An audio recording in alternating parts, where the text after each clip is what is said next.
Hello and welcome to the Rum Revival. My name's Arminder and it's been 8 months since I did my last new releases video, and let me tell you, there have been a lot of rums that have been released in that period of time. Now in this video, I'm not going to cover each and every one of those rums. I'll mostly focus on the newest stuff that's been released or that will soon be released, but I will include some notable releases going back into last year. Now before we get going, we actually have a sponsor for this video, which is really exciting, and that sponsor is me, or rather my Patreon page, which I guess really means that the sponsor is you. Well, you if you actually sign up for one of my paid tiers. And what do you actually get for throwing some cash my way? Well, you get access to the Rum Revival Discord server where you can chat with other rum lovers. It's a great place to ask questions. I love to share links to kind of any sales that I find online, as well as links to like brand new rums as soon as they've dropped. Folks also love to kind of share recipes of the cocktails that they've made, pictures of the rums that they're drinking. It's a really fun place with some really great people. You also get access to exclusive videos that you won't find here. Videos like my initial impressions of rum samples that are sent to me. For example, if you wanted to know what I thought of the latest Hamden Great House release or the Savannah Her, or if you want to check out my thoughts on the first 5 rums that are featured in this video, then Patreon's the place to go. And I actually have a brand new tier that gives you access to a monthly online happy hour with me and other folks. If, I guess, for whatever reason you wanted to hang out with me and chat, well, here's your opportunity. And the last thing you get is the feeling that you've helped a guy out. Like, truly, the support I get on Patreon really does help make all of this possible. So let's get into the releases that probably have me the most excited, and that's the Rums of Mexico.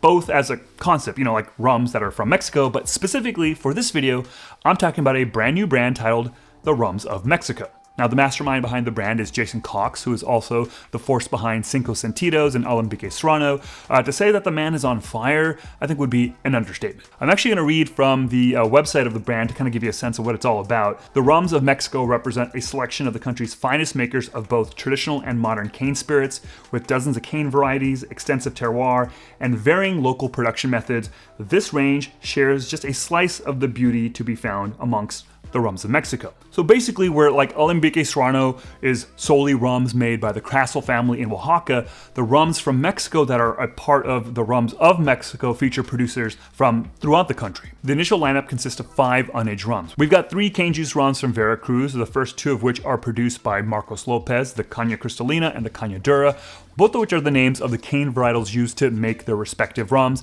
They're distilled on a 5-plate copper and stainless steel still made by Marcos's father. Now, the third rum from Veracruz is the Caldo, produced by Orlando Vasquez on a 4-plate continuous copper still made using 2 cane varietals. And if you're interested, there are the 290 varietal and the CP421 varietal. So let's move on to Oaxaca, where we have the Caña Criolla, and it's produced by Pedro Batista on a wood-fired 4-plate continuous copper still, and it's made using the Criolla cane varietal. And it's cultivated, those varietals, by Daniel Vega Santiago. And lastly, we have a molasses rum from Jalisco, the Malaza Con Muck. It's produced by Pedro Andres and Jorge Naraja at the Citronal Distillery. I think that's how it's pronounced. It's a molasses rum where the molasses was fermented for 15 days with muck, which is an acidic, bacteria-rich sludge, and that inclusion of the muck really kind of helps create a high ester, funky rum. And if you know anything about me, this is the one that I'm probably the most excited about. So I love the overall look and feel of the labels and what the brand is focusing on. And the artwork for all 5 bottles is from an artist from Guadalajara, and each kind of looks to kind of colorfully depict the distilleries and farms where the rums are made. And what I really kind of dig about the brand is that the focus is squarely kind of on the producers. And each one of the producers is actually highlighted on the website with plenty of pictures. And maybe it's just me, but everything going on here kind of reminds me of the spirit of Haiti Clarins, which is absolutely not bad company to be associated with, if you ask me. Now let's stay in Mexico a little bit longer and cover the 3 new Tres Años single casks from Alambique Serrano. We've got cask number 144, 268, and 295. Now all 3 are wild fermented cane juice rums that have been aged a little over 3 years. Now, cask number 144 was distilled on a pot still and aged in a new French oak cask. Cask number 268 was distilled on a Crassel Calm still and aged in ex-bourbon. And cask number 295 was distilled on a Crassel Calm still and aged in new Hungarian oak.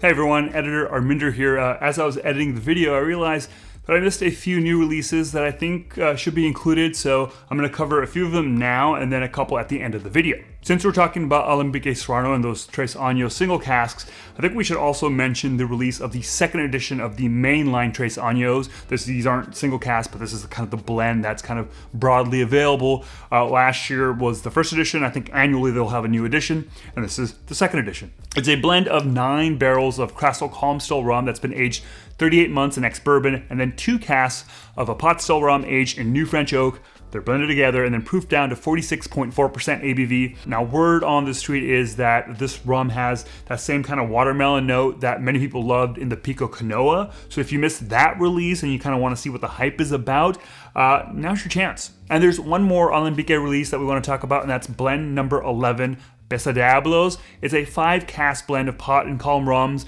I believe they're aged up to 39 months in a number of different cask types. We got new French oak, new Hungarian oak, ex-red wine, American oak, and ex-bourbon, and it's described as being the spiritual successor to blend number 3, the Mata Diablo. Next up, we have a brand new independent bottler here in the US, which I always say in these videos is cause for excitement because the more bottlers we have, the more options that are available to us. Now, the new bottler is Spinnaker out of Austin, Texas, and the initial lineup consists of 4 cask strength single cask rums, all of which are finished for at least 5 months in Austin in ex-bourbon barrels from Still Austin, a whiskey distillery out in Austin.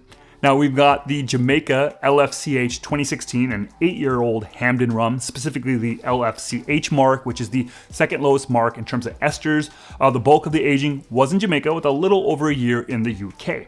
Then there's the Jamaica WPM 2015, a 9-year-old Worthy Park rum consisting of their medium mark. There's no tropical aging here. 8.8 of the years was in the UK, and then the little bit there in Austin. And then there's the Barbados FS 2014, a 11-year pot column still Foursquare rum aged mostly in Barbados with almost 3 years in the Netherlands. And lastly, there's the Guyana MPM 2012, a 12-year-old Port Morant from Demerara Distillers, mostly aged in Guyana with a little over 4 years in the UK. I've had a little bit of this one, and I gotta say I was pretty impressed. Now, each one goes for $59 on their website, but you can get all 4 for $225. It actually comes with a pretty nice box.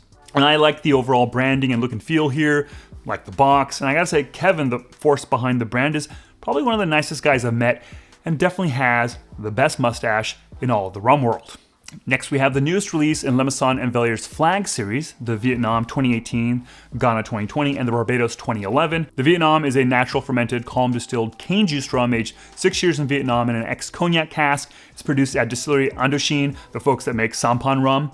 Then the Ghana is from Mim Distillery, and it's pot distilled cane juice rum aged 1 year in Ghana in an ex-bourbon barrel, and then 3 years in Europe. And then there's the Barbados from Foursquare. It's a pot calm blend aged 8 years in Barbados and 6 years in Europe. And then we have another series from the folks at Maison and Velier. It's their Magnum Series, and I'm actually going to quote from their website here. The Magnum Series began in 2021 when La Maison and Velier sought to connect some of the world's best rum distilleries with some of the world's best photographers in collaboration with the Magnum Press Agency, which brings together some of the world's most legendary photojournalists. Now, the second edition of the Magnum range honors the American photographer Alex Webb. He's renowned for his vibrant, captivating color photographs that capture serendipitous or enigmatic moments, often in places marked by socio-political tensions. Now, beyond the kind of photography of it all, the other big thing about the series is that in addition to 700 milliliter bottles, each rum is also available in the 1.5 liter Magnum format. You can kind of see what they did there. So the first rum in the lineup is from Australia, the Beanley 8-year. It's molasses-based, and it's first calm distilled and then pot distilled. Not exactly sure where those 8 years of aging kind of were. Don't know, but as you can see here, it's kind of pricey. And this is the cheapest, I think, of the 4. From Jamaica, we've got the Clarendon 10-year. It's a column distilled rum featuring Clarendon's MBS mark, which is a quick fermented low ester mark, and it was aged 10 years in ex-bourbon. From Martinique, there's the St. James 12-year, a cane juice rum distilled on a Creole calm still that's a blend of 2 vintages, 2003 and 2010. And lastly, we have the Hamden 13-year. As with all of their rums, it's wild fermented, pot distilled, and it's their LROK mark, LROK mark, which is their third lowest mark in terms of esters. And yeah, it is a pretty pricey bottle. Next up from Denizen is their first entry in their Wanderer series, the Jamaican 8-year port finish. It's a blend of 4 Jamaican rums, some pot, some column, that are aged a minimum of 8 years in ex-bourbon and ex-whiskey casks.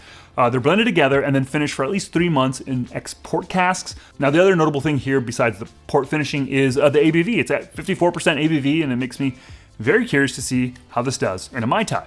Now, our friends over at Holmes Cay have had all sorts of new releases since I last did one of these videos. In terms of single casks, first up is their Guyana iFlot 2003 21 year. It's produced on Diamond Distillery's French Saval copper calm still, and the iFlot in the name refers to the defunct iFlot distillery where the Saval still was originally used.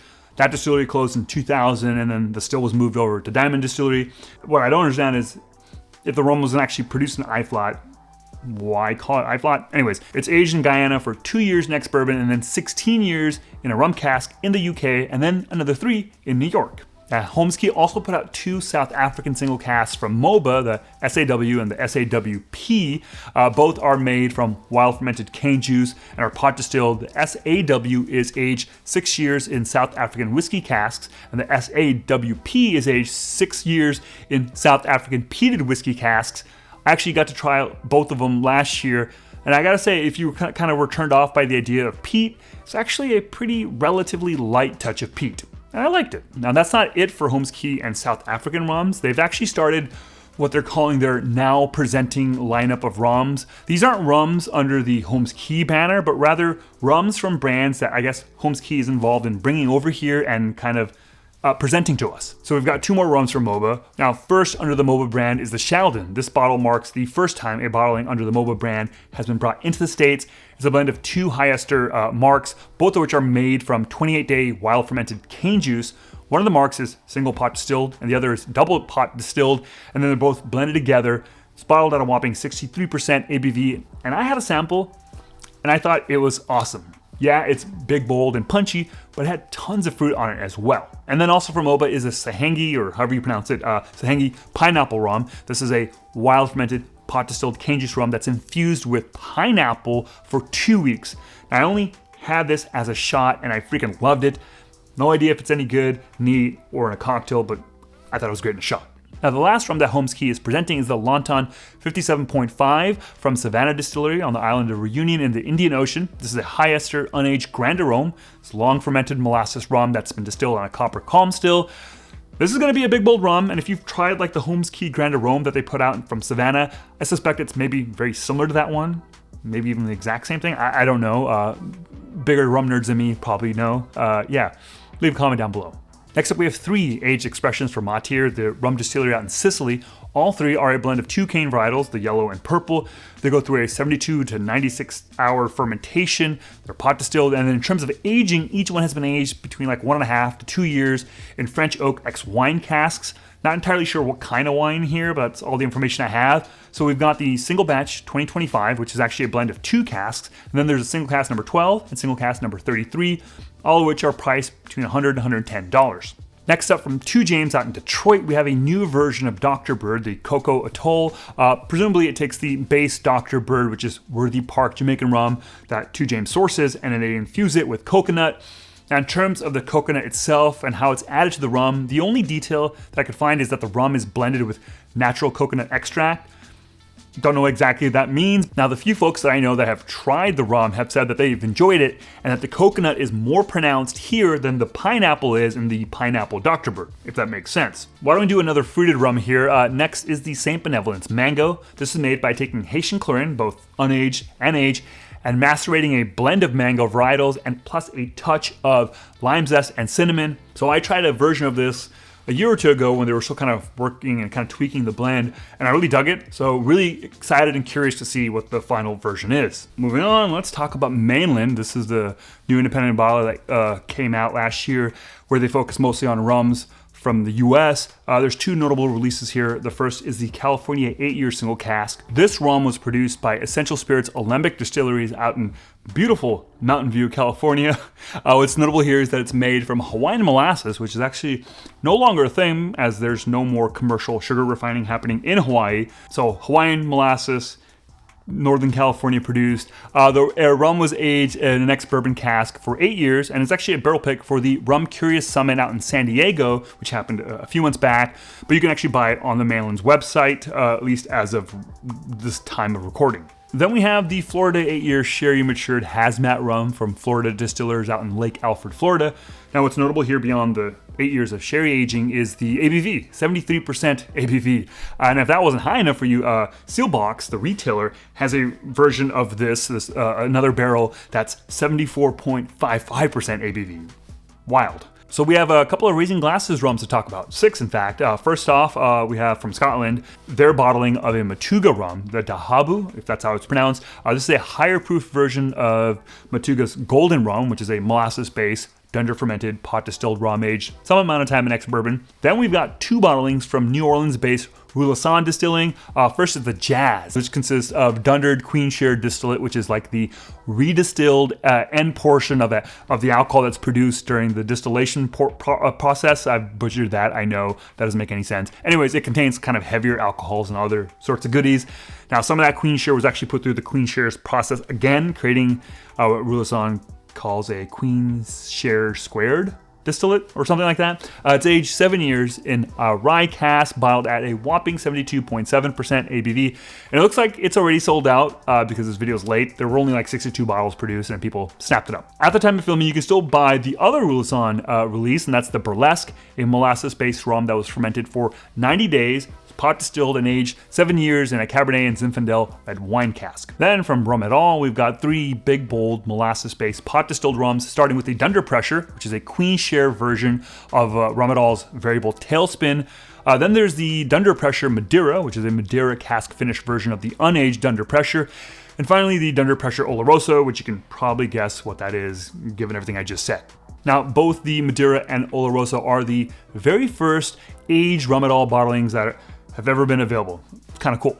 Hey folks, editor Arminder here. We're at the end of the video and I realized that I forgot some Foursquare ECS releases, so let's talk about them now. The first is the 29th release in the series, and that's the Mandamus or Mandamus, and that means a writ issued by a superior court commanding the performance of a specified official act or duty. It's a pot and column blend aged 16 years, 10 years in ex-bourbon, and 6 years in ex-port. Then there's the 30th release, the penultimus, meaning last but one, or next to last really, I guess. And this is appropriate because this is in fact the second to very last ECS release ever, I guess. Foursquare is shifting away to focus on other special rums and other different series. Sad, but it is what it is. The rum itself is a pot and column blend aged 15 years, 10 years in ex-bourbon, and 5 years in Spanish Muscatel wine casks. All right, so that's it for Editor Arminder. I'm gonna get back to editing this video and I'll let the other guy take it away.